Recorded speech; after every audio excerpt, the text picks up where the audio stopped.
Welcome everybody to Outlawed Thoughts. My name is Leighton Ranner and I'm joined here by CD McRae and Kareem Maize. We're going to be talking about a bunch of random stories and interesting stuff here today, but I'll go ahead and let these two intro themselves, starting with you, CD. Go ahead. Hey guys, I'm CD McRae, and I host a podcast that's been on hold, but I host a podcast called Whiskey and Tea.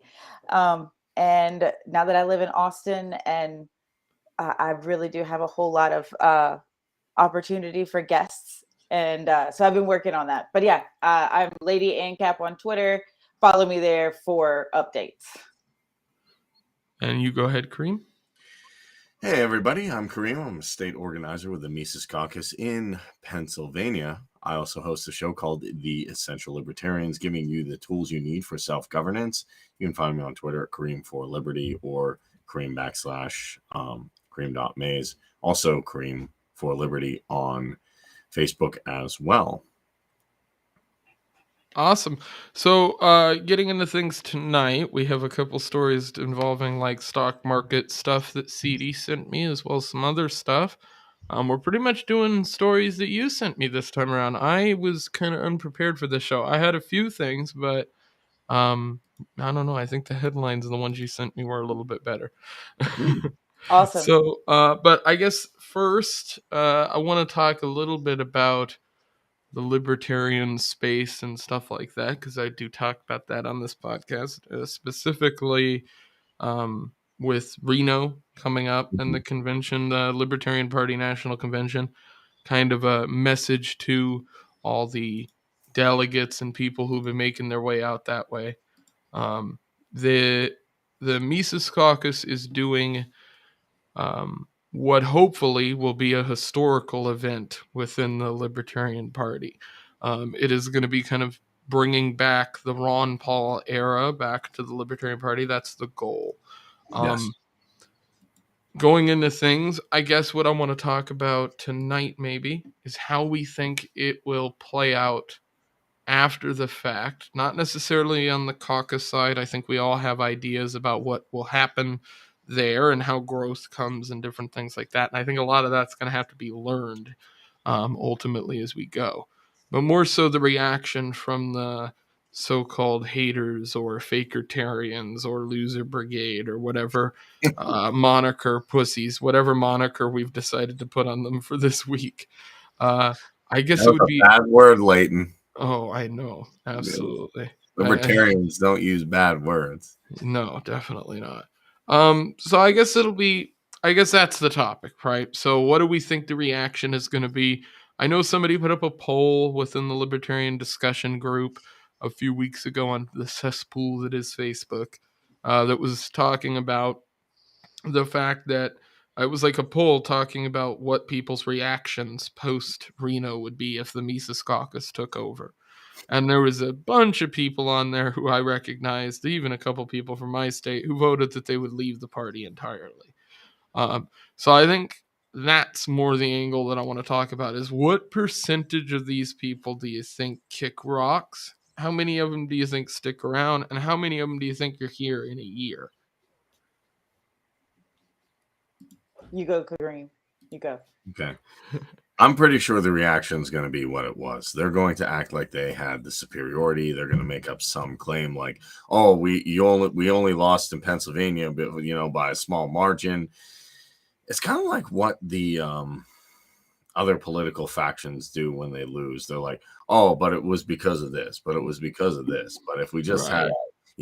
This or that. But, if Biden just did this or Trump just did this or, Hillary just had that, we would have won. And it's just, they'll blame something nonsensical too. They'll say, oh, it was this or that.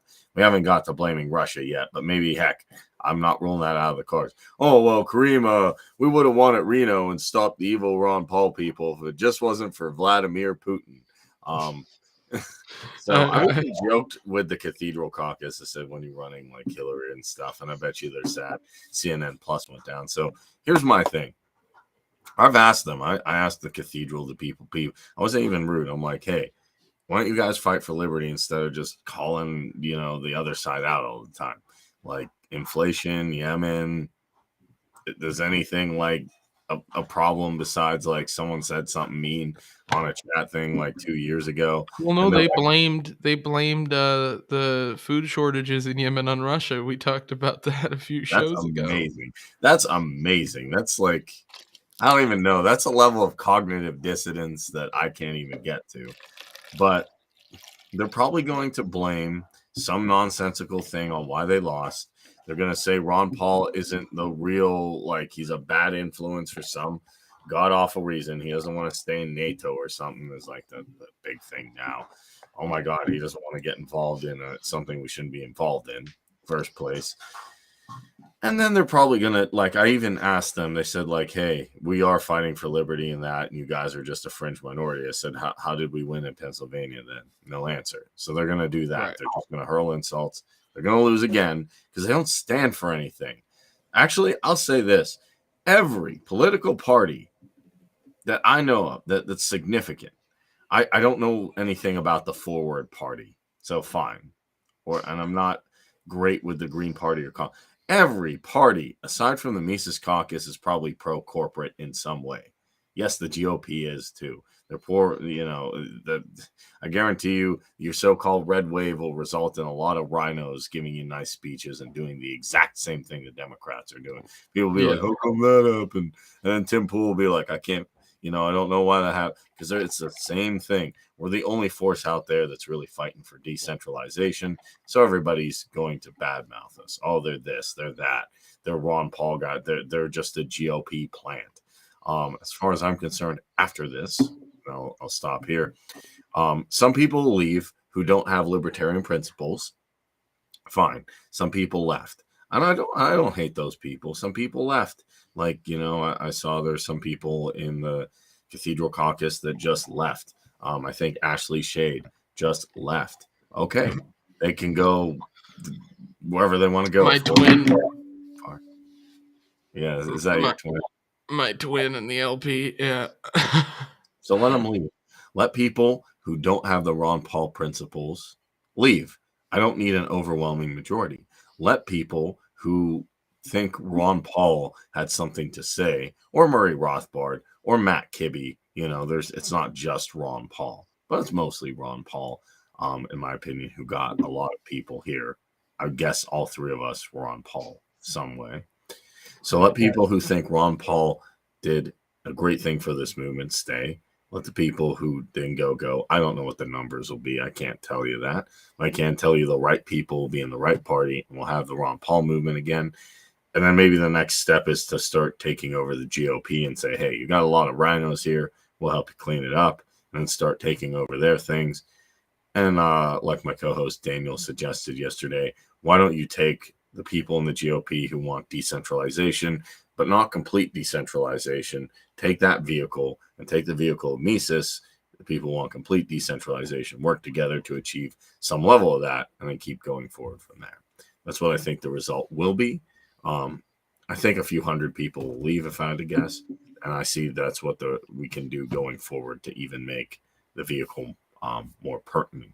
I in my opinion, the real way to defeat the left is to take away their institutions, not just play Titanic and rearrange desk chairs in schools and the military and things like that. These institutions are corrupt because they're centralized, and if you get one person who's a bad actor in a central institution, turns the whole institution bad. You're not going to fix them. So the most important thing would actually be, after we win in Reno, which we will do, and people leave, to start actually taking over the GOP the same way and get rid of the, extreme Trumpers and neocons and work with the people who want decentralization. That's my long-winded answer. Yeah, so I agree with pretty much everything you said there. I think I think we'll see around 20% of them probably kick rock shortly after convention. My guess is within a year that number's closer to 50%.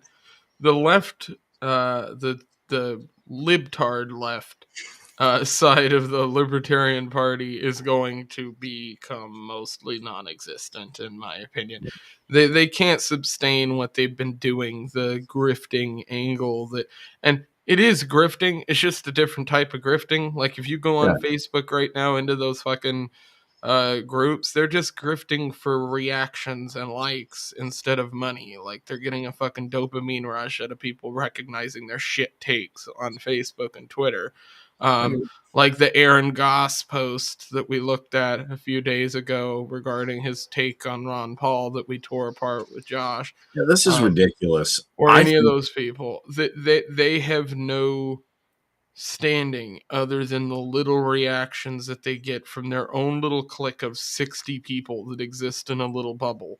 Which is ridiculous. And so I think those people will probably stick around for as long as possible within the infrastructure as much as they can, gum up the works in a sense, but they'll have no power.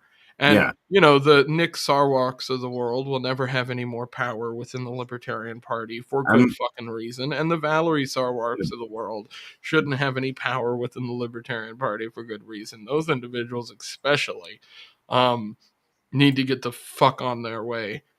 You know what my advice is? Go ahead. My advice is, look, if you're committed to libertarian socialist ideas, pick up a book instead of just making random Ron Paul is this bad, that bad. Go read Bakunin. Go read Kropotkin. Go read actual anarcho-syn. And I've done this myself because I was just curious. I didn't want to actually espouse the philosophy, but I wanted to know what the heck is mutualism? What is anarcho-syndicalism is actually interesting to read. I don't completely agree with it. With you on that. But I found it to be kind of, I don't know. That's a whole show. But take those. Go read those books. Go read those ideas. Go to the Green Party or go to. Be wrong, but you can read them. But here's the thing. I would suggest if you hate Ron Paul in this, but you still want decentralization, read those books. Go to one of two things. The Green Party would love to take you. That's a lot of libertarian socialists. Or go to the Forward Party by Andrew Yang. I don't think Andrew Yang's a particularly bad person. I just think his economic takes are really, really poorly thought out. That's sorry. Yeah, he's retarded. Go ahead, CD, your take. No, I know I should have wrote it down. But we were talking about bringing the Ron Paul revolution. I think so as far as people leaving and staying, right. I think for everyone that has any type of position, whether, if for everyone that gets unseated, they're going to bring 3 people with them because their people below them are benefiting off of their position within the party, right. Whether that's at the county level or at national level. And you're going to see a lot of them say, well, if they're not going to be here, I'm not going to be here because they've been followed, So yeah, right. I think you're going to see a lot of it. I would give it a full year because right. That's why I said that. I'm not convinced they wouldn't. I think they're capable of anything, so I'm not convinced that a lawsuit wouldn't come of Reno. Yeah, that's something I've thought about. So they will push back. That's what I'm trying to say. They will push back. And from what research I've done on a legal angle, and this is something I do casually, not as a professional or anything, so it is what it is. But for what I've looked into, even if anything like that happened, they couldn't stop anything. They would just have to deal with a court case. Yes. And the only people that are going to fund that are these lawyer type idiots that are in the fucking leftist side of the LP and trying to keep their power. They're trying to maintain their power. It's the thing we hate, and they're doing it. So I think you're both right, and I'm all for anyone that's not for the revolution to not be here anymore because that is the future. I was a child of Ron Paul, and that's what I thought a libertarian was. I didn't know until I got here in my 20s, and the LP is not, it's not what I thought it was, and I really want to make it what I envisioned. Yeah, well, I think that's what we're all kind of here for, is trying to make it better, That's ultimately the goal. Back to principle, it's kind of like this. You go to a school of Jeet Kune Do and they say, oh, Bruce Lee isn't that important. We're not going to follow him. Well, he created it. What are you going to follow? And we're going to follow this guy who kind of does Taekwondo. I'm not going to say Taekwondo is a bad art, but probably Jeet Kune Do is more effective in a fight. Now, if you want to learn fancy kicks, you can. The free market. Yeah, there is a little something with your mic lane. But yeah, if you want to learn Taekwondo, that's fine. But you got it. Sound bad? A little bit. What's going on? Okay, give me 1 second. But if you want to work on that, I'll keep going. But the whole idea is this: if you went to a Jeet Kune Do gym, which is just a martial art, you'd want to probably follow the teachings and philosophy of Bruce Lee. Same thing with anything else. If you want to go to any type of like school or anything like that after a particular philosophy, say if you wanted to learn ancient Greek, you probably want to do Plato and Aristotle. And someone's like, no, let's talk about like Friedrich Nietzsche. No, let's go with these guys and start with Socrates. It wouldn't make sense. No. Still a bit muffled. What's going on? I'm gonna switch over my mics. Give me 1 moment. Associate with the whole woke libertarian types in 2014. Crazy how there's still many of them still around that haven't grown out of it still. Yeah, well, to me, I'm not taking over. I'm just bringing stuff back to principle. And I've told them that. I'm not like being rude about it. I'm not like, haha, I'm taking their position that they worked away. I'm like, well, your position wasn't based on principle. You just wanted that position, but you weren't doing something with it. Do something with it. And they don't. So I'm just bringing things back to Ron Paul style, which is how I roll. And look, if you want to be a woke libertarian or a libertarian socialist, I'm not going to say you can't do it because, hey, as Ron Paul said, the nice thing about capitalism is that you can tolerate socialist ideas. If you want to go out in the woods with your friends, you want to do your commune, or you want to do this anarcho-socialist stuff, you're allowed. And I don't think it'll succeed because property theft is weird. But if you get enough people to agree to that, and you can get 20, 30 people, and I've seen farms kind of like that. Okay, do it like the Amish or something like that. But yeah, please get out of the party. Go to the Green Party. Go to the Forward Party. Go to like a Democrat Socialist type party. I'm sure they'd be more than happy to work with you. That would be my advice to all these people. Did it change? If not, I'm gonna switch to a laptop mic. It didn't change. Unfortunately, no. I don't know what's going on. It was working fine. Were you doing job interviews today, CD? No. P. I forgot. I forgot where you ended. Someone was just asking.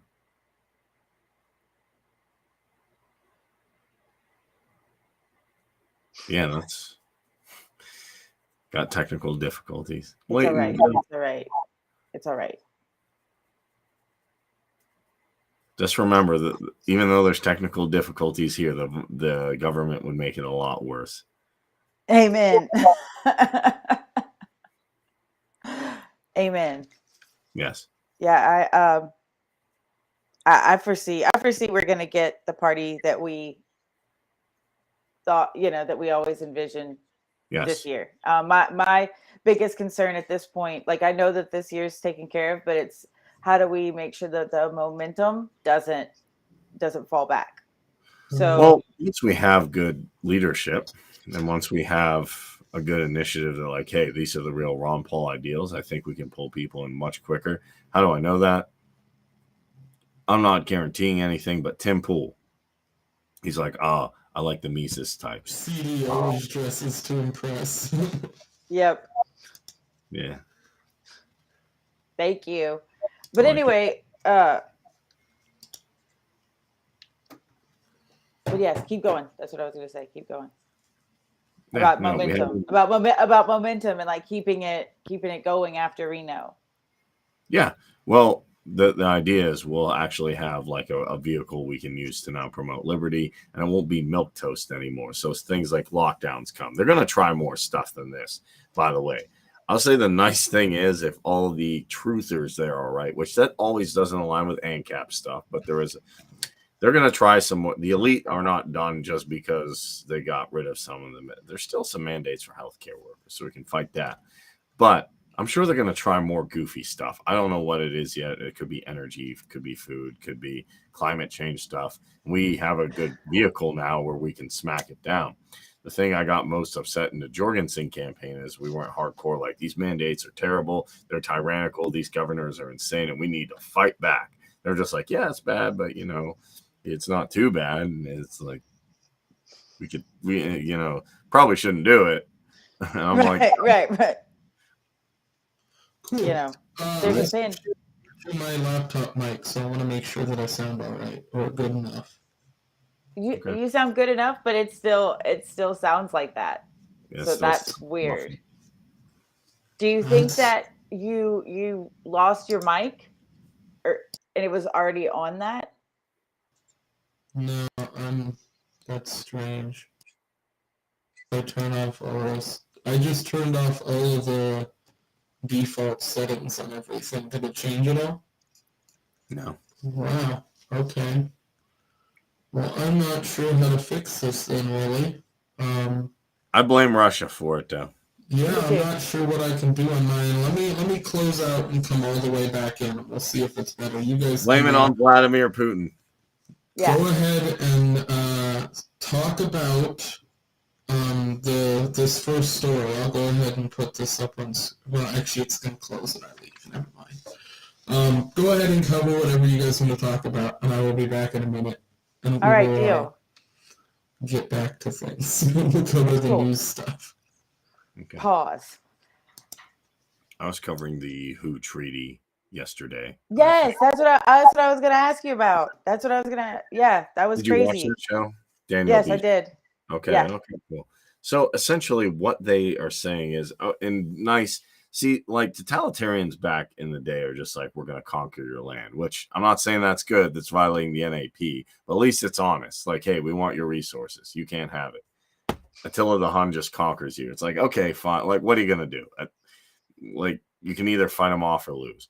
But now they use, we just want cooperation between global citizens and national governments. And, national governments just can't address all the problems that will come around, when things happen. We need a concerted initiative or something like that, a collective initiative, and they use words like that. So it's, that sounds good. They just want to handle diseases, but it could be anything they define. So they define what the pandemic is. A lot of people got sick here. How many died? Nothing, but it's still a pandemic. Okay, it could be the flu. Okay, 500 people got the flu here. 500 people got the flu in Canada. Pandemic. All right, well, now that we have it, we're going to appoint people who say, here's how it's going to go. On top of that, we're going to appoint the treatments we want for that. And that's the real scary thing. Like, okay, well, we just have central people saying, okay, these are the treatment protocols we want. These are the ones we don't. Now we have to decide who's going to get a medical procedure, as Luke Radowski would say, that the establishment wants you to take, if they want you to get it. So it takes total control. Like, you think COVID was bad. It takes total control even out of presidents and something, just says we're the sovereign. And the worst thing is, if 2/3 of the nation sign on to that, that's all they need. There's a lot of globalists out there. So you get the globalist leaders to sign on to that, saying, hey, we're doing the world a favor. And then they can sanction other countries that are like, this country wants to use natural remedies, or they want to use these vitamins or minerals, or they want to use this method. They want to use, you can pick anything you want. Or they want to use this naturopathic way of curing stuff. Well, we're going to sanction them. To me, that's an act of war. So, yeah, the WHO treaty is a big problem. I think it's an even bigger problem than some of the things people are talking about in Europe. Not that it's an issue. So, yeah. And change? That sounds pretty good. Yeah. So, can I tell you guys exactly what happened here? Because it's actually kind of funny. Go. So, I have not listened back to the audio or exactly how bassy my voice was or what was going on, so I don't know exactly what it sounded like. But I have a software program called Voxel that I use when I play video games sometimes. It's a voice changer. Vox. And it turned itself on in the background because it's one of the things that auto starts when I start my computer. And so Well, it was that messing with my audio stream in the background. So I must have sounded pretty goofy. Did I sound like that for the whole thing? Wasn't no, that no. bad, if I'm being honest. No, it was about like Weird. 10 minutes in. Yeah, that's hilarious. Well, cool. I'm glad we figured it out. That's great. At least we know. Yes. Woo! Yeah, so I guess we can hop into some news stories if you guys want to do that. I'm ready. We will cover some stock market stuff, including this one here by CNBC. Dow plunges more than 900 points for its worst day since 2020, fails for a fourth straight week. This is coming from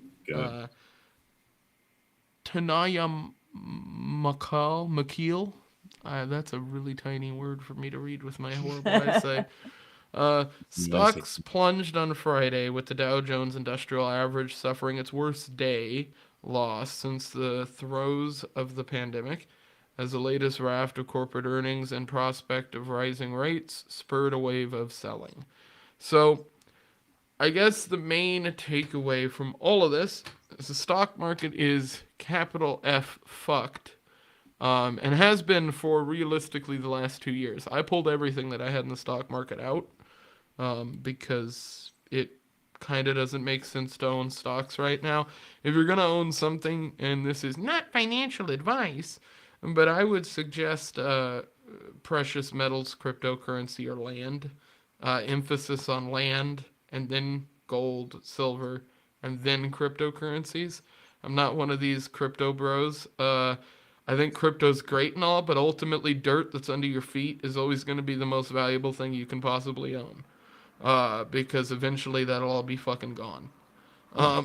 So that's how I look at that. You're going to take all the dirt. Basically. Basically. What It would have really sounded better if I said gamer words. Oh shit. Let's keep going with the stream. We'll get there eventually. I dropped one yesterday, and I don't know if anybody caught it. It was in regards to Nick Sarwark. Oh boy. So you can imagine what word that was. Moving on. So the Dow fell 981 points. So that is significant. Very. It's finally catching up with the inflation, though. You know, we're finally seeing it. It's not just inflation. That's the thing. Is it's also just poor stock market earnings in general. Oh yeah. There's like a real uptick in the U.S. of people not liking to support independent or individual brands. So marketing everything that was done through things like ad spaces that we were used to seeing. This is radio and television and movies and things like that have changed.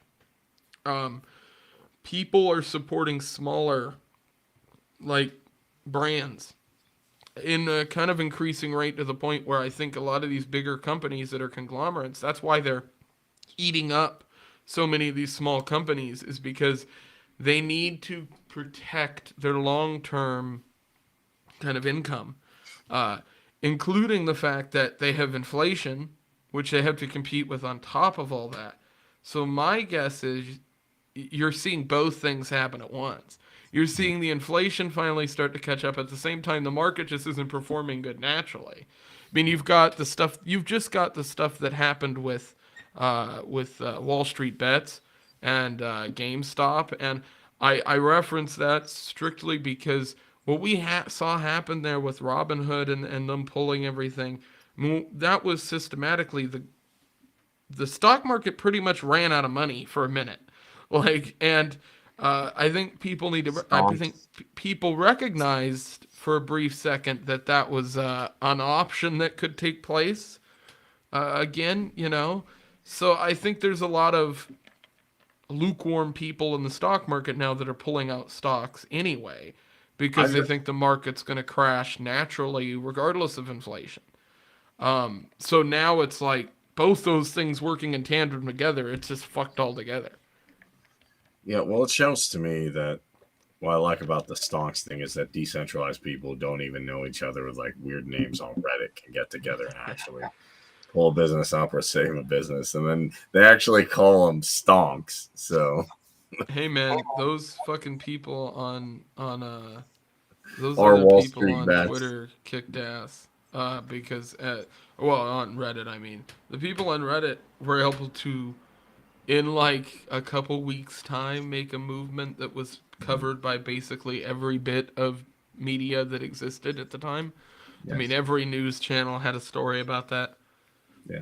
Well, Leighton, you'll be okay. I like those NFTs behind you. Those NFTs.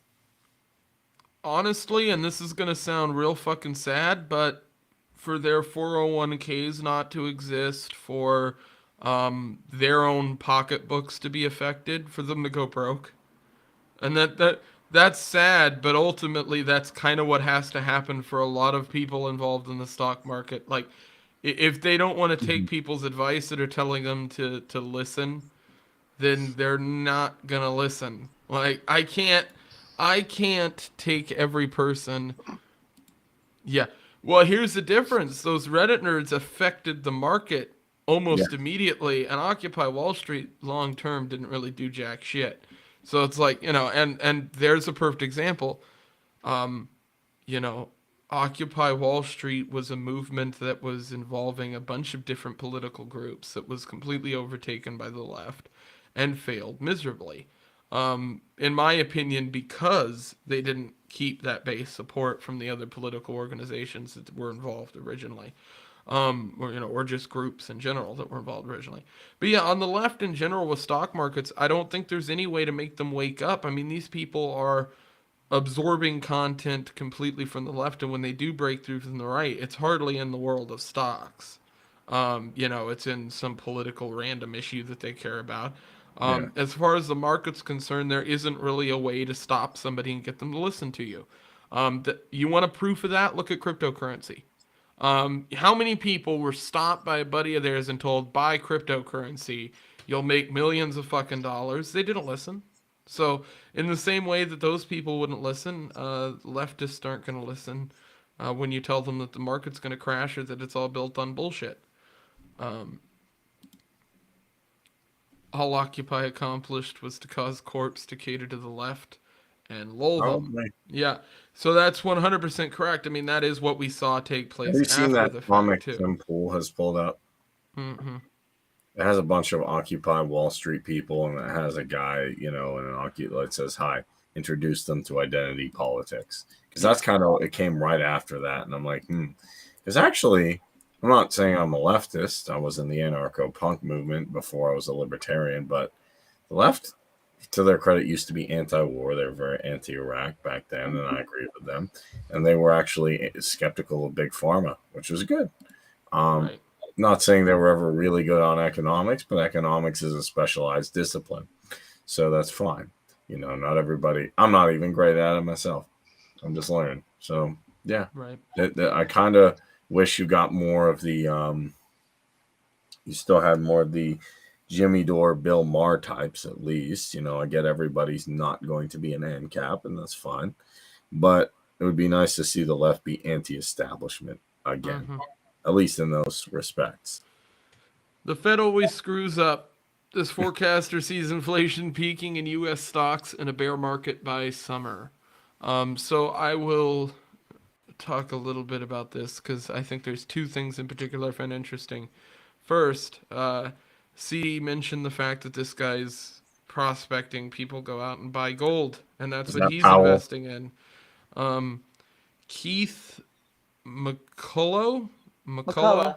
McCullough, McCullough. Keith McCullough, founder and CEO of Hedgeye Risk Management has been bullish on gold, silver, and utilities since the start of the year when his investment research firm's economic models turned bearish on stocks and bonds. Stop. The defense move was the result of Hedgeye's models getting an early jump on a shift in the U.S. economic climate.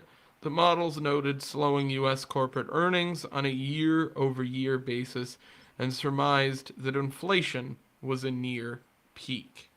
The Federal Reserve waiting to raise interest rates because inflation was merely transitory. Transitory. And then tightening monetary policy directly into a slowdown is McCullough's a major policy mistake, and not surprising. The Fed always screws up, he says. Their policy is too tight, too late. You know what's funny? I bet you Paul Krugman's like, well, it's just transitory. Listen to me. I'm a good economist. So bullish on precious metals and utilities. I thought that was well, duh. I just love when we're right. I don't know. I just love when we're right. And so he said since the start of the year, his research firm, told him to be bearish on stocks and bonds. And I read the article. I'm like, again, that's not news. Like you could, when you have growth and inflation slowing at the same time. Inflation is trans. You heard it here first. Is it male to female or female to male, Magoo? Inflation looks like Brianna Coyle. I love it. Yes. We need that is a Top Lobster t-shirt. We need t-shirts. Yes, I will buy that t-shirt. Yes. Yeah. But so go ahead. We just need a like one of those graph bars of the market, and at the bottom it's just Brianna Coyle eating up the bottom part of the graph. Oh my god. Left the front on one thing though with that. You don't want it in the pool with your daughter. Okay. Oh, fuck it. So it's the bad time. No, men can menstruate. There's neocons out there, so they're correct. Yeah. Oh yeah. So this is hilarious. I did actually see this. Jim Cramer telling everybody to buy Netflix. It's dude. Gold. Talk about posting your L. That is the dude. Genuinely, I know lots of people on the left who get their market advice from that fucking fruitcake. And if you're doing that, then there's no saving you. I'm sorry, you've already decided you're not willing to make money. Jim's funny though. He's like, oh, why don't they? We should Jim have is a retard. He's entertaining. He's entertaining. We should have the military run the program, and if you don't like it, you have to have your conscience. Jim Cramer is the Alex Jones of the stock market world. Yes, but he's not right. But he's not right. Alex was right. He's right sometimes. He's right sometimes. Oh my god! But it's sometimes like his percentage is terrible. Yeah, do the opposite of what he says. Like JC said. Yeah, do whatever he says. Don't run away. Don't do it. Shannon, you're up too late. I know. Mom, you need to go to bed. I know. But so I just thought, he brought up being the. Well, yeah, just look at his getup. He dresses like he's a working stockbroker. Like he's showing up every day to work the fucking computers. That dude walks in a room and is handed a script that's signed off by a board of people who want to make money off of those shares of stocks. Right. Yeah. And that's been inadvertently pointed out blatantly over the past year, especially. But this has been known in the stock community for fucking 8-9 years at this point. Right. I think everyone knew by 2009 that we were going to have another 2008 eventually. That's all the smart people saw that it's over for now. But if I had to predict, if the leftists lose the election in 2024, which I think we all think they will, whether it's a Republican who wins or a Libertarian, whatever the case may be, chances are we're going to see a DeSantis or a Trump in office in 2024. I think that's what most people assume. Assuming that, is the leftist response in the corporate world going to be to purposely tank the market so that this recession happens quicker as soon as a Republican takes office? And that is what I think is probably going to happen. If I were to predict it and use my hocus pocus, I'd say that we're going to see a Republican take office in 2024, and within a year's time, the market crashing in 2008 or worse ways. I don't think the left will engineer it, though. I think they will. I think they'll do exactly what they're doing right now. They will put debt. They will put debt onto the Ukrainian people, so that when they eventually are done with this war, they can use it to pay off China slowly and surely, and they will use that to fend off this economic issues that they're going through long enough to get through the election term. I mean, they can do that. They've been fending off this inflation for fucking how many years? You think they can't do it for 2 more? You know, fucking slap a Band-Aid on it, print a couple more of those gold coins that he wants to do, or platinum or whatever the fuck that thing was supposed to be made of, and problem solved. If they do that long enough to get through until the election, I know it's not problem solved. There's a whole lot of numbers and bullshit, and I could get into all that, but I'm not going to.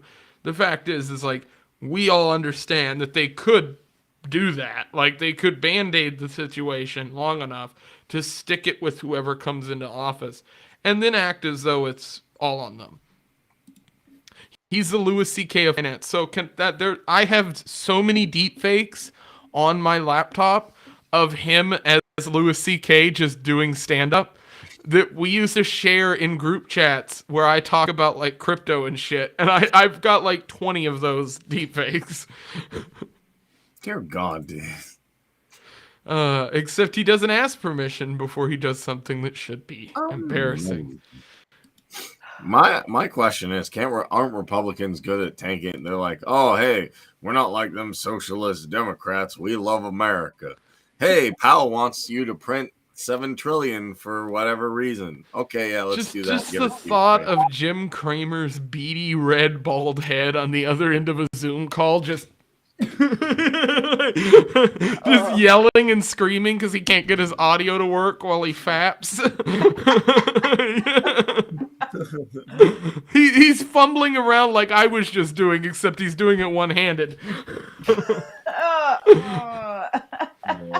Constantly kicking the can down the road, live comfortably and screw the next generation. These are our leaders. Yeah, pretty much. That about sums it up. They don't want to get anything done.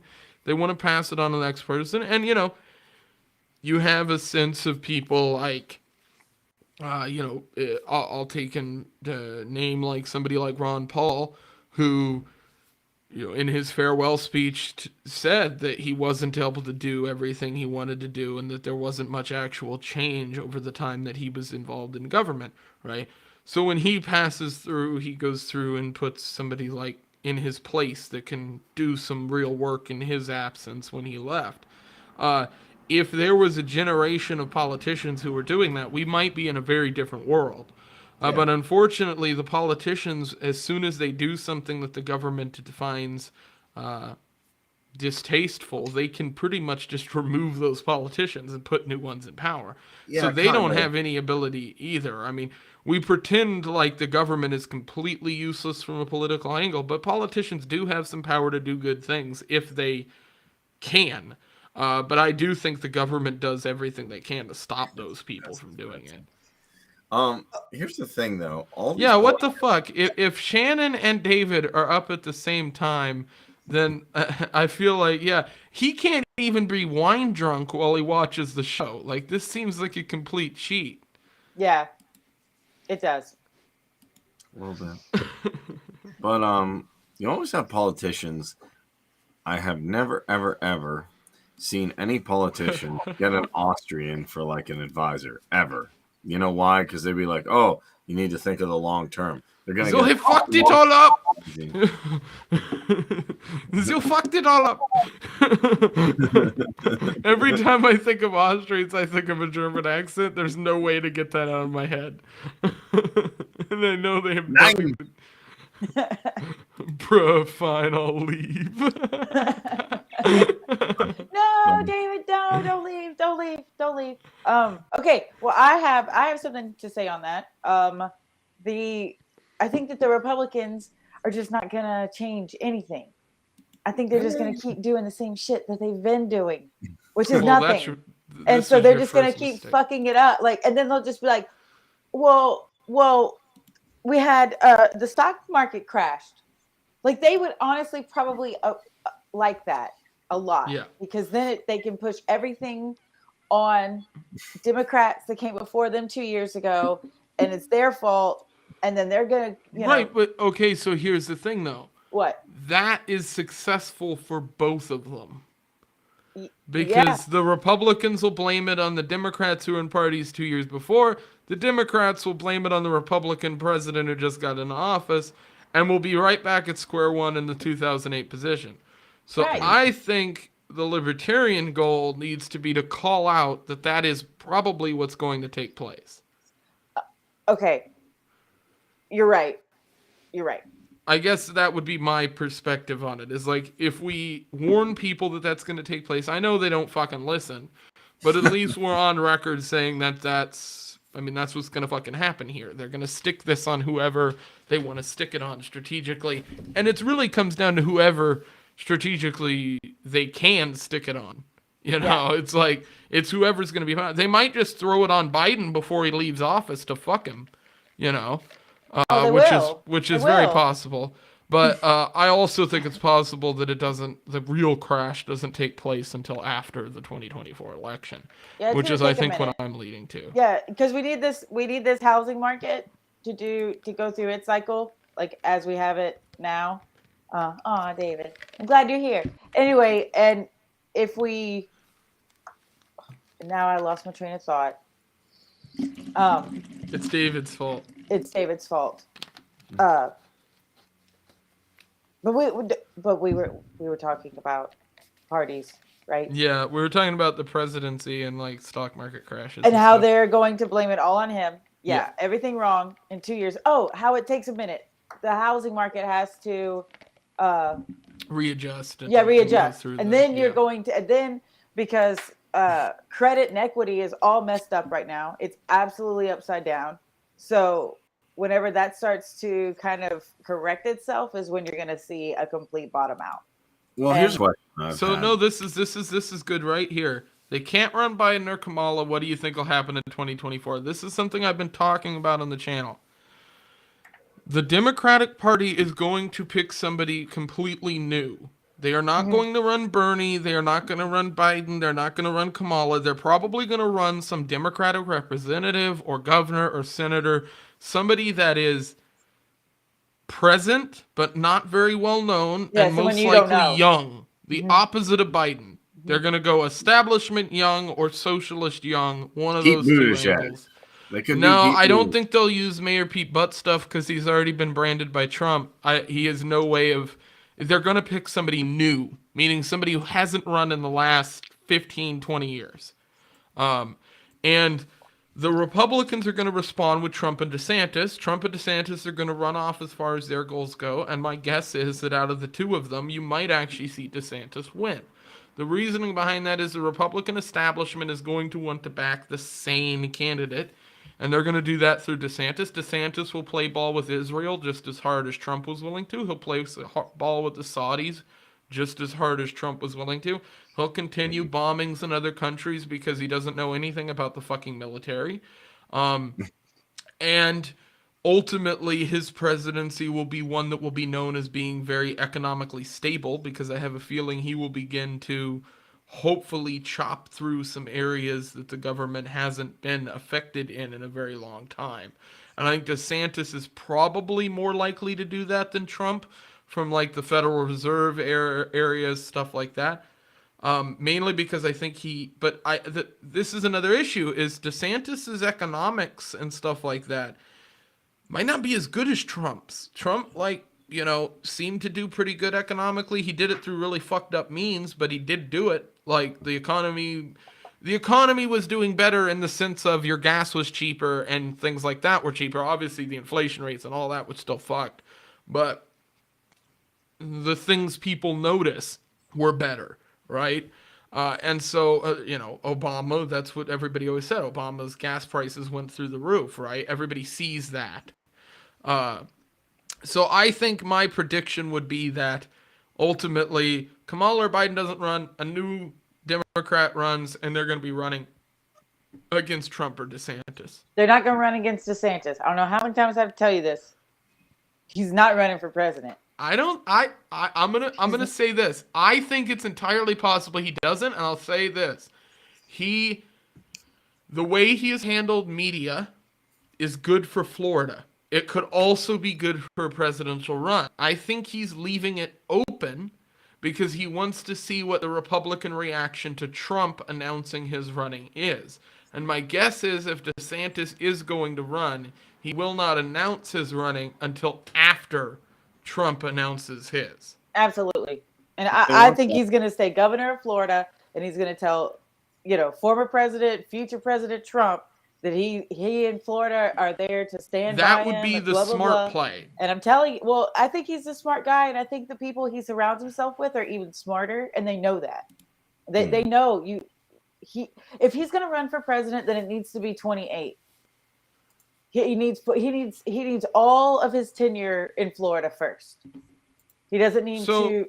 I want to address what David Brady's saying here. I don't disagree with you on any of this. Like, I've looked into the market as far as the stability of it all, and it is fucked. The Austrian perspective has been correct on that always, and it's never been wrong on the fact the market is in a perpetual fucked state. But the truth is, we all know that the government and the Fed especially does some nefarious shit behind closed doors. And if they want to paralyze this or kind of dole it out and frame it so that this does not happen until a strategic point, they 100% can. If they wanted to do that, there's methods they could use with market manipulation to make it so the market almost ran as a ghost until they wanted it to drop out from under people. And I think that's what people need to be looking at as a real possibility. And timing-wise, it makes sense, right? They don't want to drop the market out from under everybody while we're in some kind of quote-unquote war with Russia. They want to do it when a new president is coming in and that whole blame cycle can come along so that there's no real blame attributed. And they can just act like it's all of everybody's fault, which is exactly what they did in 2008. I have a question with all this. Is it not possible that actually there is some peaceful divorce before all of these scenarios come together? Because I'm really No, that's never going to fucking happen. I wish it would. We want that. I would love that. I'm actually convinced at certain points people will say just we can't. Because it doesn't. Everybody's talked about AOC possibly running for president. That's impossible. Anybody over 30 will not vote for her, and there's just not enough. There's not enough votes to go around. It doesn't make sane sense for the Democrats, and I think she's too known. Again, I think they're gonna pick somebody who's never been memed on, who's outside of the spotlight. That's gonna be hard for Trump to target. That's gonna be their goal. Think Trump will be in 2024. I think he will be, absolutely. Trump would not be. I have a reason for that. I have a reason. Trump would not be touring and going to the states that he is, the areas that he is, getting involved in investments like he is with different campaign supporters. He's doing everything somebody does before he runs. Very similar to what DeSantis has been doing only in Florida. But DeSantis hasn't moved that outward. DeSantis could very easily move that outward if he wanted to, and I think that's why he's keeping it on the back burner. I still don't. Yeah, I know he's doing all that, but I still don't think so. AOC OnlyFans account. Let's just point it this way. If doctors, if there was an OnlyFans of AOC, would you look at it? Like, yes, I'd have to look at it, right? Yeah. I just want to use somebody else's password. I don't even want to I don't even want my own. Yeah, I'll borrow David's and we can get on there with that one. Deal. We'll all share it. We'll all share. We'll fucking Netflix password share David Brady's OnlyFans account. This is the way. No. It's the Liberty Circle Jerk. Welcome. Oh my God. Dude, oh boy. that actually might be a good name for the Monday show. The Liberty Circle Jerk? The Liberty Circle Jerk? Stop. Is that Yeah, like stealing? Oh shit. Oh. Wow. We'll tell you when you're older. You're not old enough for that yet. Absolutely. So not. I've heard, there's a lot of, this is what 4chan thinks is going on, by the way. I don't think they are trolling. David, cover your ears. Business, dude. It's already late, and now they're talking about OnlyFans. Fucking run! Right? We're gonna get him in trouble. His mama's gonna come in there and be like, "What are you listening to?" Netflix share David Brady's OnlyFans account. Mom, I don't have an OnlyFans account. Okay, I swear. Sorry, David Brady's mom. We're corrupting your son. God. It's been hilarious looking at the reactions to the kind of Trump Biden and who's gonna run and that whole mess. It's something I think is talked about a lot, but not in the regards that I mean. I don't have an OnlyFans account. I'm not that broke. I'm not that broke. No, you're that broken. But he's so young to be so broken. Oh God. It's like I feel like people in the Liberty space and comedians get along so well because of that reason. We're all fucked up. Yes, because we got exposed to all this way too young. Way too young. I'm the only non-groomer in here. Fucking goddamn it. Wow. Are we gonna get in trouble? Dude, that's a fucking Magoo joke. Oh boy. Don't listen to my friends. Shit. They're all Shout insane. out to David Brady over at the Road to Providence. Go listen to his show. He has cool guests on. He had me on. Yeah, he's had CD on. He has not had me or Kareem on because his podcast is not actually real. But if you want to go listen to his show, it's over on the Road to Providence YouTube channel. The worst shameless plug I've ever heard. Ever. The Road to Providence in Rhode Island, because if it's not legit. He's not in Rhode Island. He's in Minnesota. He's in Minnesota. He's over there in Big Nose, Nick Ricadaville. Yeah. Yeah. Oh my God. Well. Yeah, no, that's my I have to visit that area. I haven't been up to that area of the U.S. yet. He may not have a soul, but he does have a podcast. Fucking Magoo. That's perfect. What's it like to be hated by everybody? Bad ginger joke. It was not bad. I thought it was funny. Oh God. My opinion's the only one that matters here, so yes, carry absolutely. On. Yeah. I think that's how being a woman works, right? Right. I just said what's funny and what's not. Yes, so this is awesome. And I want to talk about this briefly. I have been trying to get crossover stuff with Ricada and Libertarians for like a year in his fucking chat. The amount of $20 donations and fucking like nights drinking whiskey talking to that dude about some of this stuff. So it is really cool to see me, to see him get it going on shows. Specifically, I know another person in the Libertarian space who's also got in contact with him, but he is going to be on with David Brady eventually. I don't know dates and stuff, but that is super exciting, and I'm definitely going to be in the chat for that one. Dropping heat.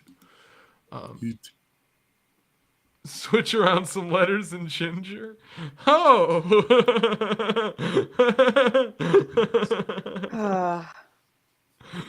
This became the David Brady roast. Yeah. Well, it's no. over. So, the David Brady roast was like a month ago on Twitter, and then it was over. Yeah. This is the David Brady plug/joke roast kind of in between, somewhere in there. I guess we will look at this story here. This was pretty fucked and interesting. But man dies after setting himself on fire in front of the Supreme Court. Police say. I love police say. I thought the fire said, because there's no. I have a question, and this is a question for everyone. What could you mistake somebody lit on fire for? Like, what are you gonna mistake that for? Like, I don't know how to word the question, but how do you? No, he's just playing with fireworks. I'm too right? Yeah, He's just like, so he's gonna have Ricade on next month. So that's cool. Awesome.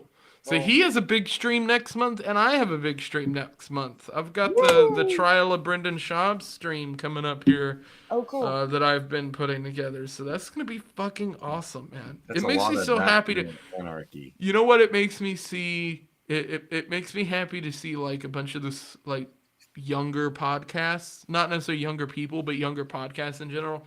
They're like, it's fucking cool hangouts, like the chats that I go in and stuff. I've been just bouncing around places. Adam Kokesh went up in flames. Yes, yeah. After a fake weed protest, he decided to light up for real. Make weed legal in Colorado. Leighton's trying to suck harder at reading the dance spots with the System is Down podcast. You can't suck at reading worse than Dan Smots. Dan Smots can't read. I've never seen Dan that. Smots cannot Can he read. actually not Yeah, read? you can. You can be Joe Biden. So I have a friend of mine who can't read. I can, but I taught myself for the most part. The president so I'm not can't very good read, at so it. don't worry about it. Yeah.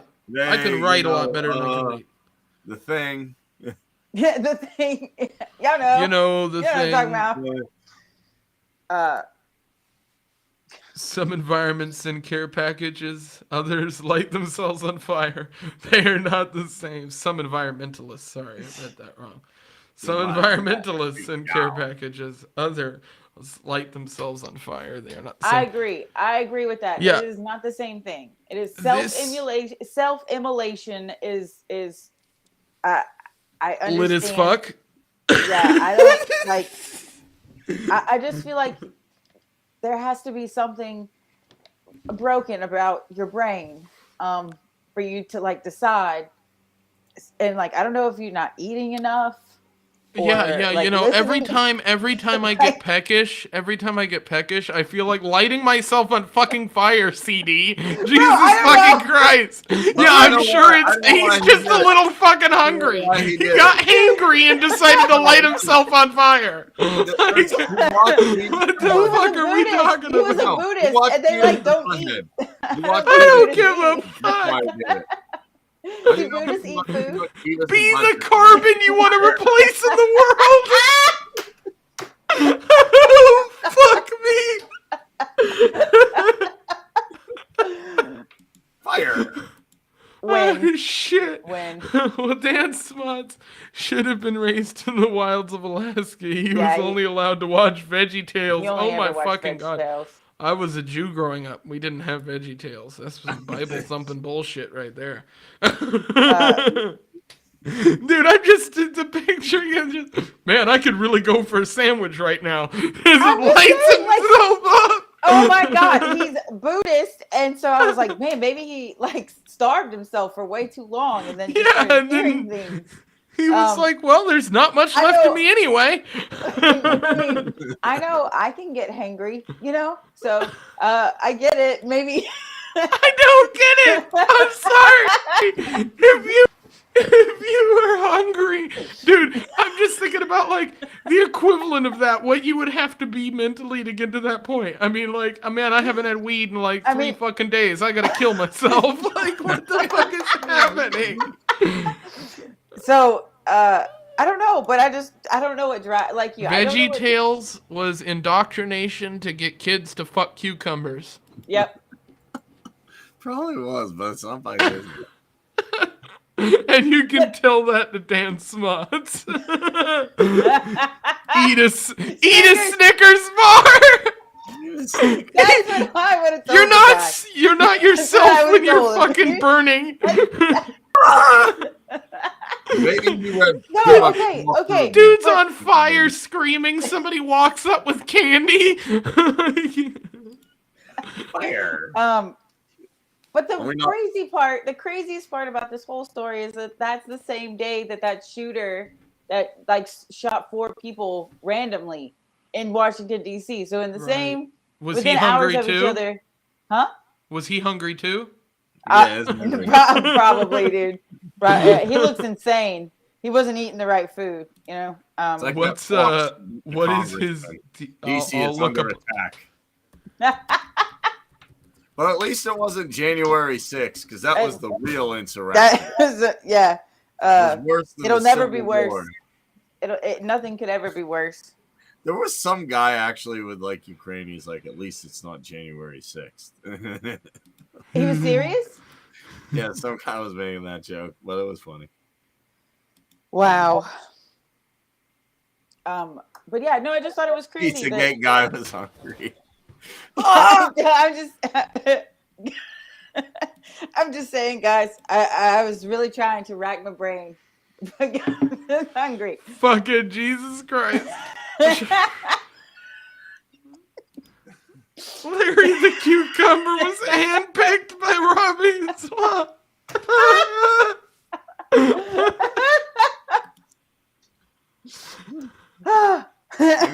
Maybe they gave him a Snickers without the dick vein, and he just said, "You know what? Fuck it." Yeah. Dude, the dick vein Snickers story, man. It's all too close together. It's all correlated. Pizzagate, the whole thing. But wait, how do you know he set himself on fire? You're not a fireman. Stephen Paddock just hated country music. Fucking Jesus Christ. How do you know he's on fire? You're not a fireman. Dude's like rat tat tat tat from the fucking window, going like, "Fuck you, Keith Urban." Dude, I have a question though. If who's that fucking if the guy who shot up Stephen Paddock, if the guy who shot up people in Vegas had killed the country singer, what's that fucking dude's name that Tom Segura's always shitting on? Oh fuck, I'm forgetting the guy's name. Oh man. Okay. There's a fucking country singer. This dude's actually fucking psychotic. I went on a deep dive of Garth Brooks. Fucking Garth Brooks. Yeah, he is. The least he could have done is have gotten that psychotic fuck off the streets. Go online and look up the fucking compilations of Garth Brooks cringe. It is amazing. That sounds amazing. That does sound amazing. Oh fuck. Jason Aldean was on stage. Yeah, I knew that guy. Where are the bodies, Garth? So where are the bodies? In the early years of his career, he did this album under the name Chris. Someone's gonna put it in the chat. Chris. I think it started with a D. Anyway, and like it was the cover is, it's almost, if you can imagine Garth Brooks emo, that's what it looks like. And his hair was like all in his face, and then and it was terrible. I mean, it was absolutely awful. It was his approach to pop, I think. And just thinking of that makes me full body cringe, dude. I can't believe it. It's bad. It's just bad. And so I guess like the label told him, no, you're never gonna do this. You're only ever gonna do country. Don't come to us with this shit. ever again. Yeah, Chris something. Oh, but Chris Gaines. Chris Gaines, that's Holy it. fucking shit. See? Tell me this fucking human. 1 second, I'm putting this up on screen. Tell me this cocksucker doesn't look psychotic even then. Yeah. What the fuck is this shit? This guy always looked like a crazy person. Yes. This is like a Marilyn Manson wannabe headshot that That's I'm looking at right here. I know. We're gonna stop talking about fucking guys burning themselves because I think that story's pretty self-evident. He was just hungry. Yeah, grab a Snickers. Yeah, it's pretty clear. Look at this. Yeah. Look at emo Garth Brooks. Look at this fucking retard. I'm sorry, but this is so great. He was trying to be Trent Reznor, but it was No shit. But it was awful. But it wasn't good. That guy rolls up on you. What do you do? What up? Jesus Christ. Dude, it makes me think this guy's way more of a serial killer than I already did. This is great. Fucking. That's kind of fun. No, the Garth Brooks serial killer rabbit hole goes deep. That guy's psychotic. Apparently. I have to. Yeah, that's awesome. I have to go find it. I wouldn't. I would believe it. No problem. He's insane. He's insane. Is that the new Batman? Fucking. Yeah. I just started watching the new Batman Matt movie, Robertson. and oh my god, is that trash? I'm so fucking pissed. Some people told me that movie was worth watching, and I'm so disappointed in them. It is I heard worth it wasn't watching. that good. You're the only one I that am, doesn't like it. 20 minutes through, and I think it's Press Leighton. trash. We'll do Leighton movie reviews. I am 22. Leighton doesn't like any movie. No movie is good No, enough. actually, that's not true. I like classic movies. I think bullshit movies that are made today are trash. I liked it And too. We need Brady. Kubrick back. Kubrick. Yeah, so your mom house is gold, and they have done the trolling Garth Brooks things for like years now. It's just hilarious. We have to Late check it night out. with Leighton. No, this is not late for me. It's only like 7:30 here. It's late for all these fuckers. Yeah. And that's because they're not on an ice field in the middle of nowhere. Well, Probably that. I'm on a bunch of trees. But I don't know, man. Once I'm over in Florida, it'll be easier for me to visit people eventually. Once I do eventually move. I'd rather be the guy in the Barney suit than a pop singer. No wonder they go crazy. Did you see Kim Jong walk off stage during The Masked Singer? What? So Kim Jong, the comedian, the Asian dude from The Hangover. Oh. There's a show called The Masked Singer. Yeah, I'm a big Giuliani Yes. was on The Masked Singer. Yeah. Oh yeah. Kim He Jong did walk off. walked off. Kim Jong walked off. And everybody's shitting on him. I'm like, I'm kind of okay with that. That's kind of cool. I'm Yeah. like, I hate him too. Yeah, I I'm hate like, him this too. is cool. I don't know who this dude is. But it was so I guess I didn't pay attention to what you were saying about Jen, but he's I love The Masked Singer, for the record. It is a guilty pleasure of mine. I won last year, totally picked the winner. I was excited. And David does have a good point here. That might be a good show name. Late Night with Leighton. Something like that. I want to come up with I want to split the shows eventually, because the Monday stream is going to have a way different kind of energy than the rest of them. The Monday stream is going to be more of a big panel. Yeah, you're going to be an ANCAP man and ANCAP Stan. Yep. Oh, Jesus Christ. You got to bring Jack. Oh, God.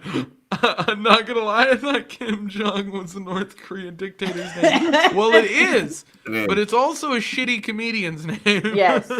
Yes. One of them walked off last year, too, because of a politician. I wasn't aware of that, but I'll have to look up that. Maybe we'll watch those 2 clips on the show tomorrow. Cool. That might be fun. I guess we could cover a little bit of this last story here, which is the EU social media shit. Yes. We need to cover that. As much as David Brady might want us to talk about people getting killed in Vegas. Sick fuck.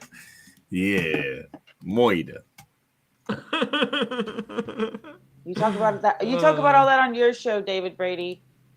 Yeah. We're not going to talk about it we on this definitely one. we don't do mature content. Yeah, we don't. here. Yeah. Where the fuck you This think is you a are? Christian. This is a Christian Yeah. fucking live stream. Yeah. What is wrong with What's you? wrong with you? Yeah. Yeah. Look at We'll us. bring Bill Weld on to shit. talk about it. He's good. Yeah, He's a well- Raytheon lobbyist and a libertarian somehow. I'll make sure to get a hold of fucking Popular Liberty or whatever the fuck his name is and ask him. No, don't.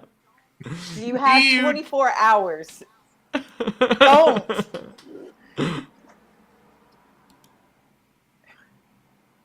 Yes, Crack I dinosaur have. video on it. 2 masks. It's great. There's a ton of shit that I could definitely talk about there, but I'd have to do like a deep dive and write everything out. If I do conspiracy stuff, I have to have some kind of not script, but like guideline. I'll help Otherwise, you I out. get lost in the sauce. I watch Alex Jones and David Icke quite a bit. As long as you have live chat, the show is called Derailed. Those are the best shows. Wait a minute. I'm sorry, but they just are. Jesus. He doesn't Juice. live stream his show, and it derails often. So that's my Yeah, call to Kevin it's a Black, good for sure. point. Jews for Jesus, boys. The Radner Experience. Dun, dun, dun. Oh, fuck off. Not doing that. EU takes aim at social media's harms. With landmark new law, the Digital Service Act would force Meta, Google, and others to combat misinformation and restrict certain online ads. How European officials will wield it remains to be seen. And if there's any question as how they will wield it, look into the eyes of this individual. They are gonna fucking wield it hard and fast. That is the face of somebody who wants to fuck you with laws and a strap-on. Yes. At the same time. He's good at What do you it. think of my legislation? Move to. And that's gay Rand Paul. Oh, yeah, look at him. Ron is so fabulous, fighting for freedom. Dude, oh my god. The European Union reached a deal on Saturday on landmark legislation that would force Facebook, YouTube, and other internet services to combat misinformation, disclose how their services amplify divisive content, and stop targeting online ads based on a person's ethnicity, religion, or sexual orientation. The law, called the Digital Service Act, is intended to address the social media's societal harms by requiring companies to more aggressively police their platforms for illicit content or risk billions of dollars in fines. Okay, I'm going to stop you right there. Just to like look at what it is, and it forces them to disclose how their services amplify divisive content and targeting online ads are based on people's shit. Okay, so like that means, that means they have to hire more people for just Europe, right? So it's just Europe. Right. And then they talk, and divisive content. What is that? And ultimately, what this thing does is it takes away the power for the power of the corporation, the company, to regulate itself. And they're touting this. They're touting this like this is an accomplishment. Yep. And well, I think this has kind of been the plan from the government angle on the American side too. It's to bastardize social media as completely negative, so that they can come in and use kids and children and women. Well, their normal tactic of protect the kids. Because you can use misinformation for anything. Misinformation could be, oh, Macron is not doing as well against Le Pen. That's misinformation. Oh, this candidate here that we like, our establishment candidate's not doing too well. Oh, he really is. Misinformation. So you just keep moving the ball down, and you're like, okay, this is misinformation. This is misinformation. Saying this is misinformation. Saying anything about what's going on in Europe that isn't the exact narrative is misinformation. Saying anything that you don't like is misinformation. So you can just use misinformation to wield, Right. like they're saying, power. Yeah. Well, and I think, whenever we're looking at laws and legislation like this, especially with social media, it just boils down to they are a private company. Like, do we want them making decisions on those Are they a things? private And company? I don't. Wait. To an extent, in a way, I think this is the argument I'll make. I don't think they're a private company in the sense of, grocery store, mom and pop place like that. I do think they have some different classifications and things that never have been seen before, right? And so they need to be looked at a little bit differently. But I think we also had to be careful with taking the ability for them to operate as some form of private company away from them. Because if you do that and you let the government be the thing that replaces them, then you are right back to square fucking one, except you have somebody who doesn't have to be profitable, who can do what they're doing with Twitter right now. So I think we have to be really fucking careful as libertarians, and I consider myself to be an ANCAP, so this is an area that I actually do care about. It's like, we have to be really careful about how we move forward there, because we can kind of run headfirst into a pretty nasty trap from a government perspective. Mm-hmm. Right. And then there's no going back. No. Because once they have that legislation on the books, you're fucked. They will do that with every social media platform, whether it's libertarian free speech or anything. So there's 230 new employees for enforcement for this, and that's within the companies, which is not enough at all to scan the entire platform. But one thing I thought was super interesting down further is it says Google will be required to stop the spread of illegal content. Yeah. What? Which is exactly, so then What they can hold is them illegal liable. They can content? slap fines on them I don't know, Kareem. for every. They'll I be don't know. able to slap fines on them for every individual. I'm not quote, I'm not an unquote, illegal happenstance. content specialist, so I don't know. Yeah, or no, I do extremist content. Oh, thank you very much. Whatever happened to that bank? Running into a nasty trap is what libertarians are into. Stop bringing up Breonna Coyle, damn it. Good night, David Brady. We're bringing up Adam Kokesh. Night. Sleep tight. Don't let inflation bite. Right? Yeah. Anyway. But that part was troublesome. And then annual risk assessments. So there's going to be an auditor that comes in from the government to make sure that you are in fact trying to. So here's all you should need to hear. Yeah. This will be a model. Alexandria Geese. That's a fucking horrible name. A Green Party member of the European Parliament from Germany said of the new law. Miss Geese, who helped draft the Digital Service Act, said she had already spoken with legislators in Japan, India, and other countries about the legislation. So here's the things that should scare you. Germany and Green Party. And for this instance, European Parliament. So fucking all of it. Question with all this: what happens if Elon Musk? People have debated this. What happens if Elon Musk buys Twitter and they're doing all these laws? How does that affect everything? Because people, I'm sure, these countries are using them. Have a nice night, Shannon. Take it easy. I think that it's a preemptive. This is preemptive for that. Like starting this in Europe with the EU. Well, that's what they do. And Just because of Elon Musk? I mean, I don't think it's necessarily because of Elon Musk specifically, but I think that they are definitely trying to hold on to the narrative as tightly as they can. So, yeah. Well, I think things like this have been in action long before Musk came about. Right. I think his involvement is probably a reaction to things like this behind the scenes being realized. Right. So I think that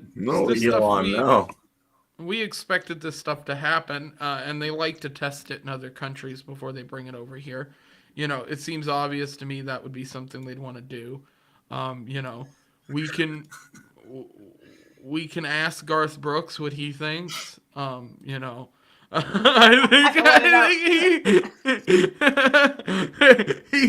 looks very determined to get to the bottom of inflation and the problems with the Fed.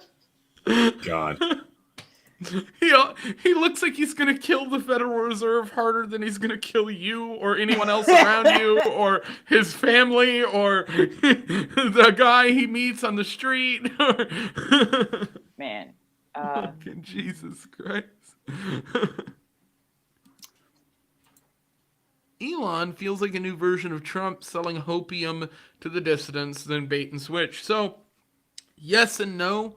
I agree with you to an extent. I think Elon is not as powerful as he thinks or everybody around him probably thinks, because I don't think money is as useless as people think, or as useful as people think now. Yeah, really. We are in an era of power, and that is something that Elon doesn't have a ton of. He has, a business that's successful. He has jobs and things he can market to states. But on a federal level, he doesn't have really much going for him. And he's paid back debts to the feds, so they don't have a connection to him in that way. So, as far as I'm concerned, he's not as bad as Trump. Absolutely not. He seems to be pretty pro-free speech in most of the areas he's talked about publicly. But I would say that, and Trump certainly isn't, but I would say that we will probably see over the next 2 years whether he's really about making change or whether he's just a businessman. And we'll see that soon. We're not going to know that now.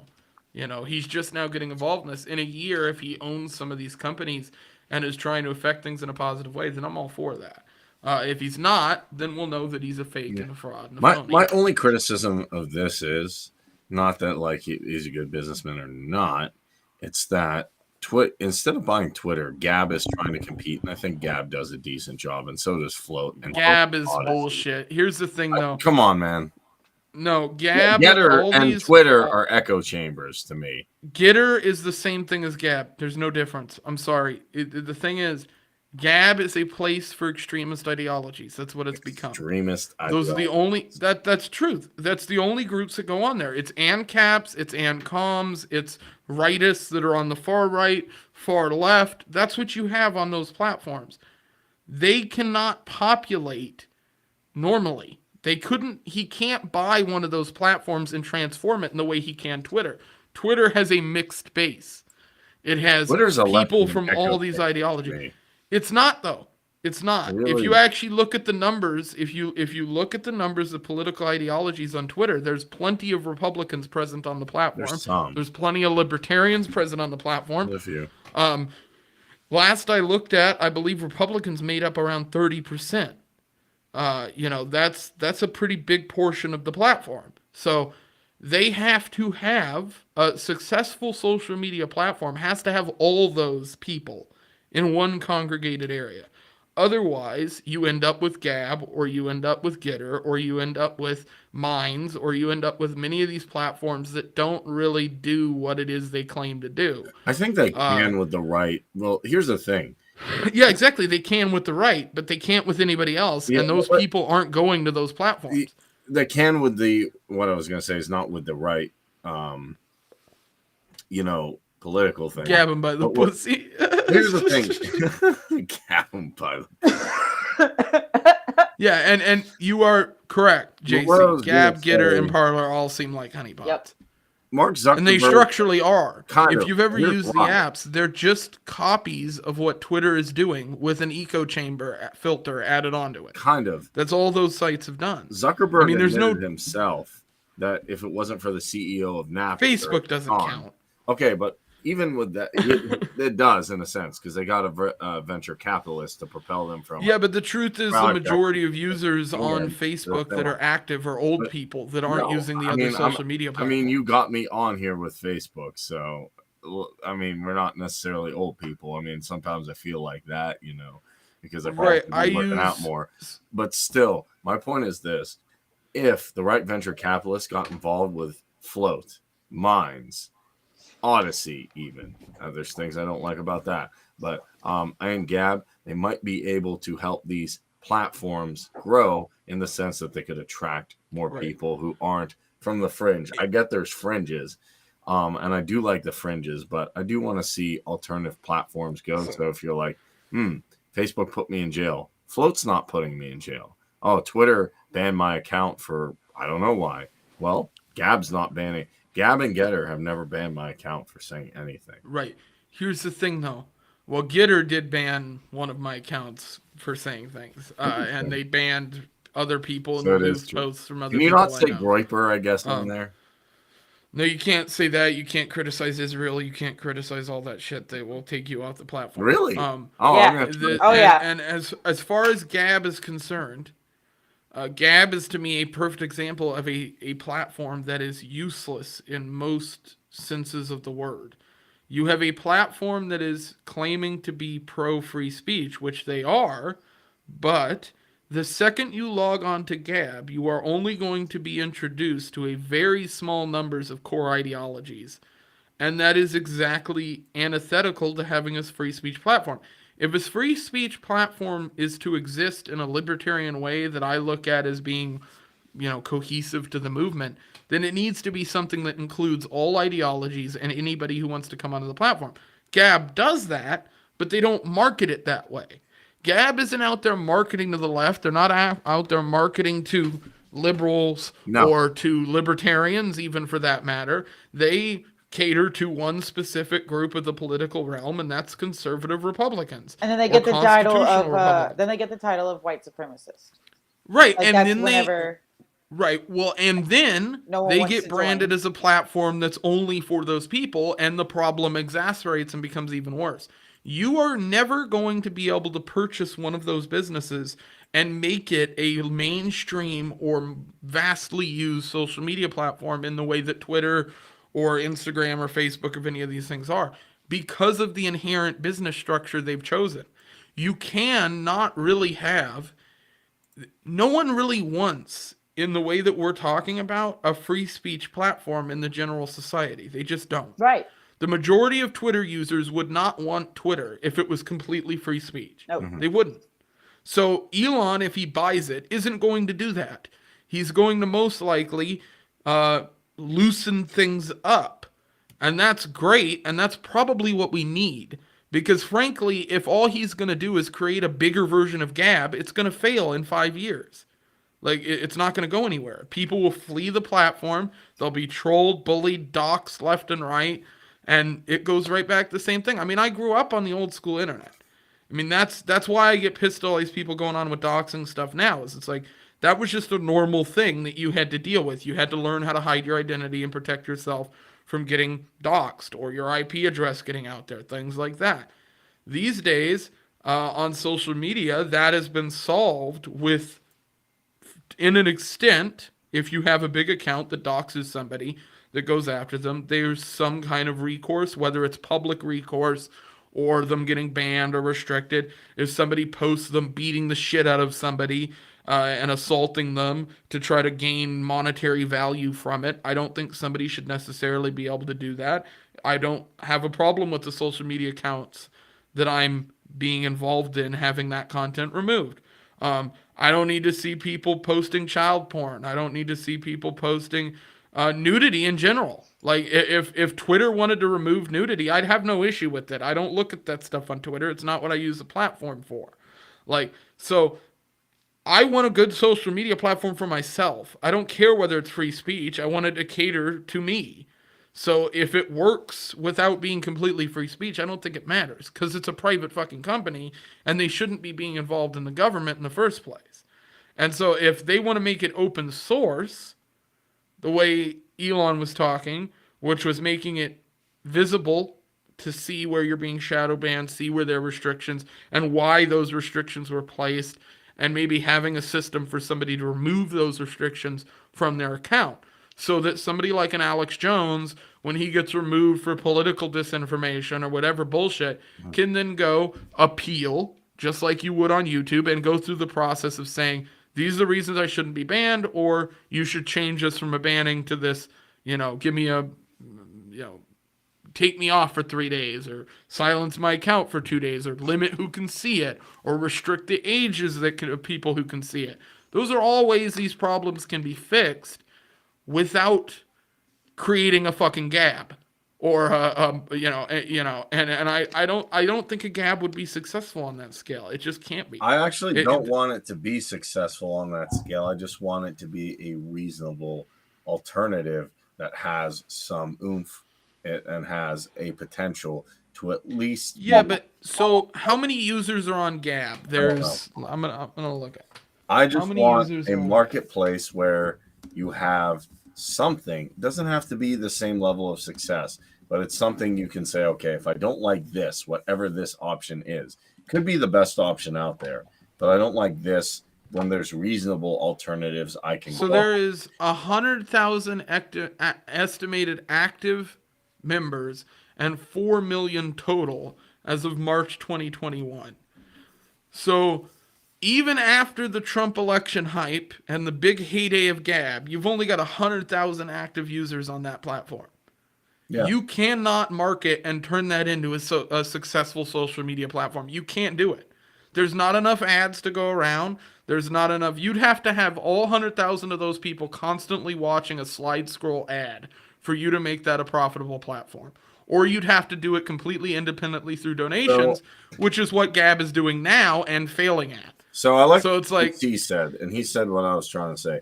We need enough smaller competitors to keep big platforms accountable. That's what I'm saying. I agree with that. So like this is the Odyssey model, right? Yeah. It's not replace YouTube, it's run right next to them and fucking scare the shit out of them. Yeah. Because on Odyssey you can sideload your content, which takes some of the power away from YouTube. If this platform gets big enough, then eventually if they remove you off YouTube, you'll have a decent sized platform to move to.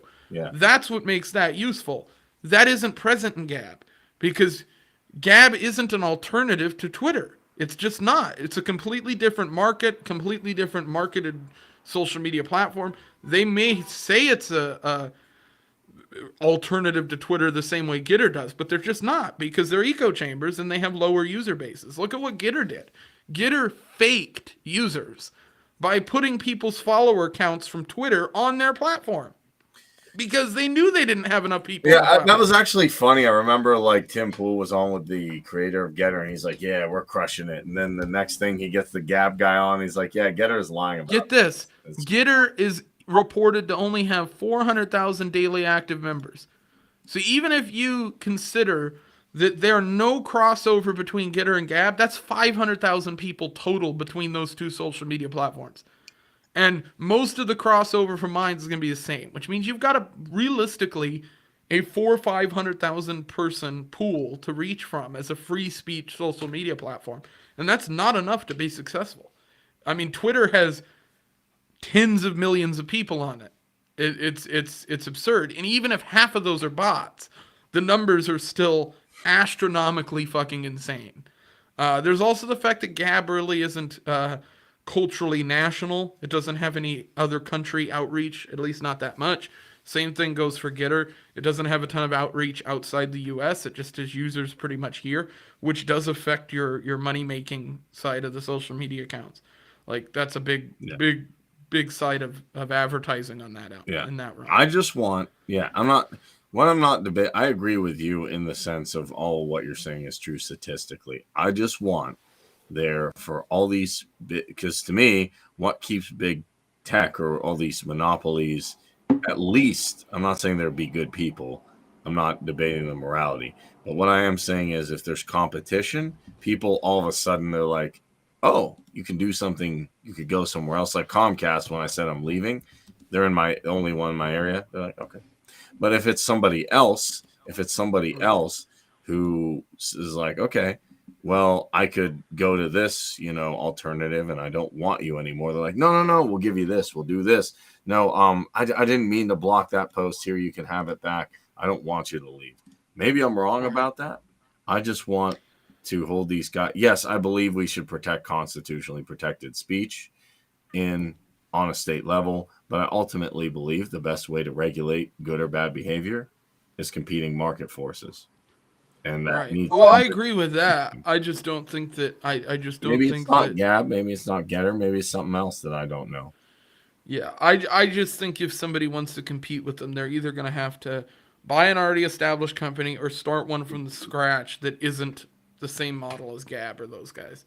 I don't think I hope they the do. next big thing is going to be with text. I think Yeah, I would actually probably agree with that as you're well. not going to see the reason why you're not going to see Gab and Getter is because people don't want like posting messages anymore. It's over. Yeah. With the I don't success Well, like. of, you know, No. I'll give a with note the to success of TikTok on TikTok, that. with the success of TikTok, your next big thing is not going to be 240 Well, characters message.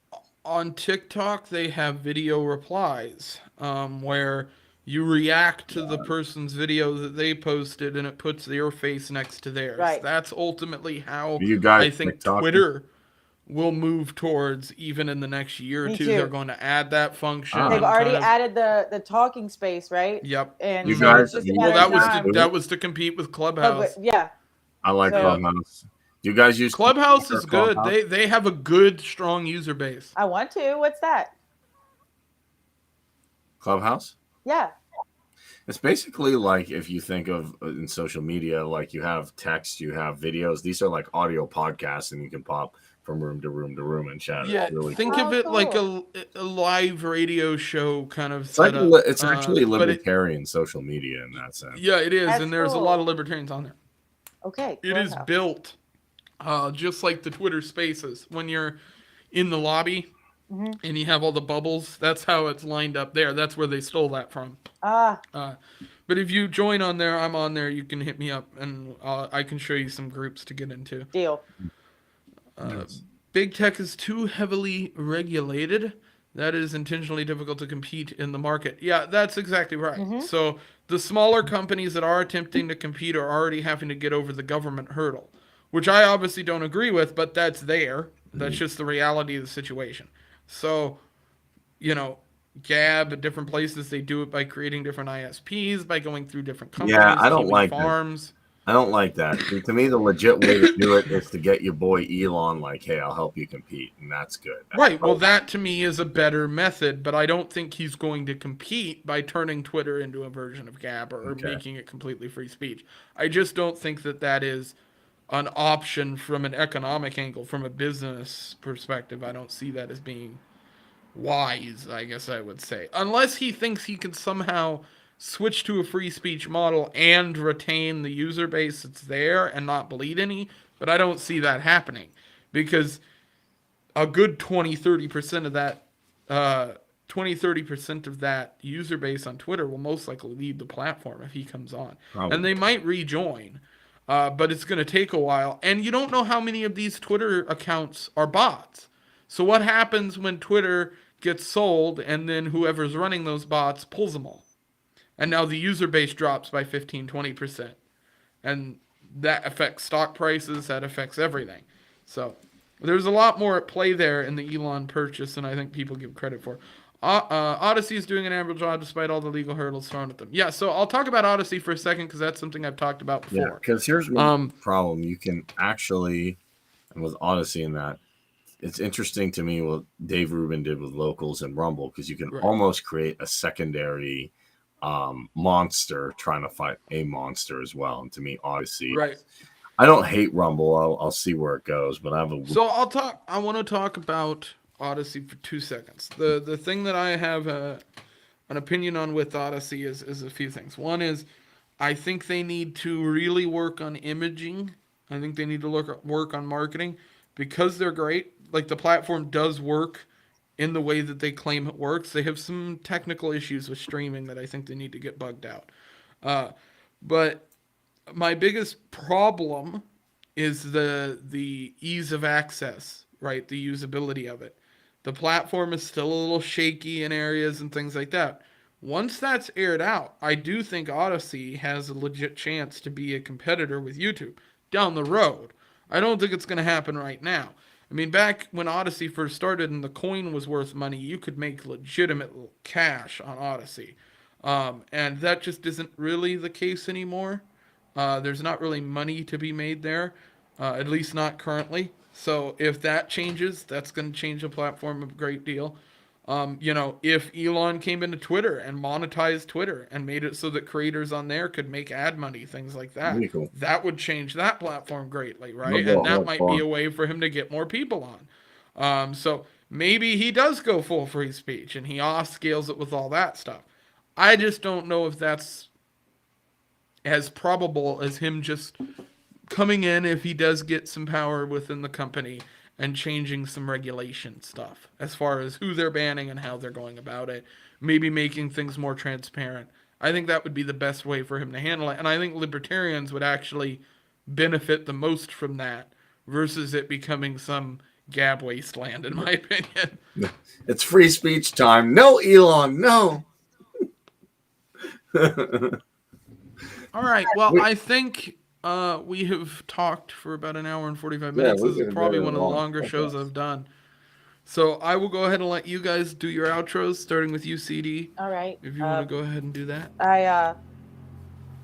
Follow me on Twitter. We talked about it in the beginning. I'm at Lady ANCAP, and I will have updates soon on new episodes of Yes. Whiskey and Tea. That's exciting. So hopefully I will come on that show when you start everything back up. yes, Leighton, That would be fun. I owe you. So absolutely. But yeah, that's where you can find me. And you, Kareem. All right. Well, thank you guys for watching. I am Kareem from the Essential Libertarians. You can find it on YouTube. You can also find me on Twitter at Kareem for Liberty. I do have a getter at the same name pretty much. You can also find me at Kareem Maize. You just hit / on Facebook. I also have my page, Kareem for Liberty, there as well. All right. And my name is Leighton Radner. You can follow me on Twitter at Liberty Leighton and all that. Join me for the next show tomorrow and then possibly again on Tuesday. And watch out for emo Garth Brooks while you sleep.